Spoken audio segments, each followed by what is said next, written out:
नमस्कार, स्वागत तुमचं माझ्या यूट्यूब चॅनलवर। तर आज आपण बनवतोय भिजवलेल्या मुगापासून छान अशी भाजी बनवतोय। एकदम झटपट अशी तयार होणारी भाजी बनवणार आहोत। तर व्हिडिओ कुठे स्किप न करता पूर्ण बघा। रेसिपीला सुरुवात करूया। आणि तुम्ही माझ्या चॅनलला अजून सबस्क्राइब केलं नसेल तर प्लीज सबस्क्राइब करा।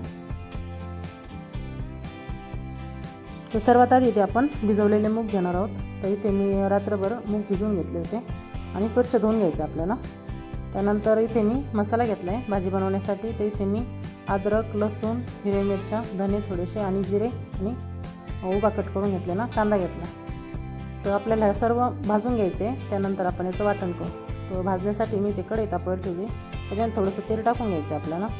त्यानंतर सर्व मसाले इथे भाजून घ्यायचा आहे। सर्वात आधी इथे आपण कांदा भाजून घेऊ।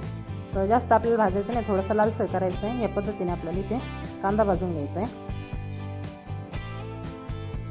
थोडासा लालसर झाला की याच्यामध्ये आपण लगेचच बाकीचे पण सर्व मसाले याच्यामध्ये टाकणार आहोत। तर सर्व इथे एकत्रच भाजून घेऊ आपण। धने, जिरे, हिरव्या मिरच्या आणि लसूण, अद्रक। तर सर्व आता इथे कमी गॅसवरती हलकंसं आपल्याला भाजून घ्यायचं आहे।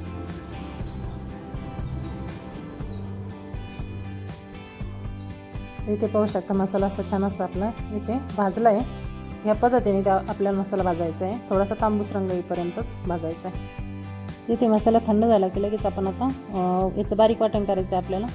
तर थोडंसं पाणी टाकून आपल्याला इथे वाटण करायचं आहे। ते एकदम अशी बारीक पेस्ट बनवायची आपल्याला वाटणाची, म्हणजे छान मसाला तयार होतो आणि भाजी पण छान होते।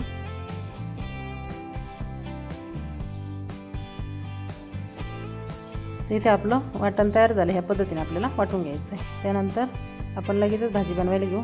तर तीच कढई घेतली मी, त्याच्यामध्ये तेल टाकून घ्यायचं आहे आपल्याला। इथे मी 2 चम्मच तेल टाकते। त्यानंतर सर्वात आधी इथे आपल्याला बारीक कट केलेला टोमॅटो टाकायचा आहे। इथे मी 1 टोमॅटो घेतला आहे। छान असं आपल्याला इथे टोमॅटो शिजवून घ्यायचं आहे। इथे पूर्णपणे शिजलं पाहिजे आपल्याला याच्यामध्ये टोमॅटो, म्हणजे छान चव येते भाजीला पण।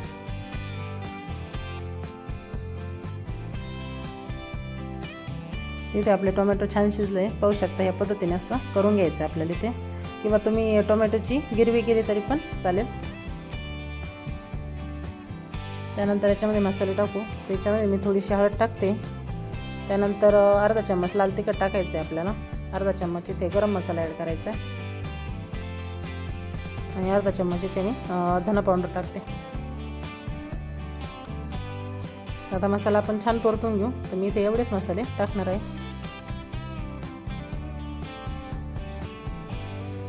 मसाला परतल्याच्या नंतर आपण जे वाटण केलं होतं त्याच्यामध्ये आता लगेचच टाकून घ्यायचं आहे।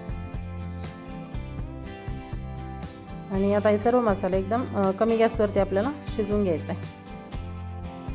मसाला छान शिजल्यानंतर भाजीला छान चव येते। तर आपल्याला छान असं मिक्स करून घ्यायचं आहे आणि शिजवून घ्यायचं आहे मसाला तेल सुटेपर्यंत।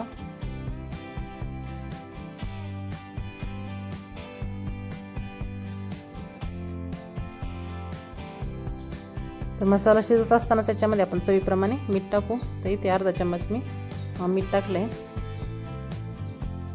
आणि आता हे मिक्स करून परत एक 4 ते 5 सेकंद शिजवून घेऊ। हे पाहिजे ते छान असा मसाला शिजला आहे, छान असं तेल पण सुटलं आहे। त्यानंतर आता परत एकदा आपण असं मिक्स करून घेऊ। 1-2 सेकंद असंच परतून घ्यायचं आपल्याला परत मसाला। त्यानंतर याच्यामध्ये टाकायचं आहे आपल्याला भिजवलेले मूग जे घेतले होते आपण, ते टाकायचे याच्यामध्ये आणि सर्व एकत्र मिक्स करून घ्यायचे। एकदम छान अशी भाजी तयार होती। या पद्धतीने करा तुम्ही एकदा, खूप टेस्टी पण लागते आणि झटपट तयार होते। त्याच्यामध्ये आपण पाणी ॲड करू शिजण्यासाठी।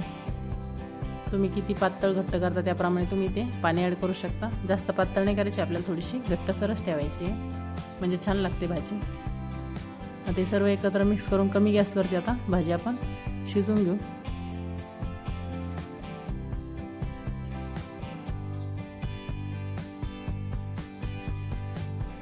छान अशी उकळी येऊन द्यायची, नंतर गॅस कमी करायचा। हे पहा, या पद्धतीने इथे छान अशी आपली भाजी तयार झाली। पाहू शकता एकदम जास्त घट्ट पण नाही आणि जास्त पातळ पण नाही। या पद्धतीने एकदा नक्की ट्राय करा, खूप छान आणि टेस्टी होते आणि झटपट तयार होते। रेसिपी आवडल्यास नक्की लाईक करा, कमेंट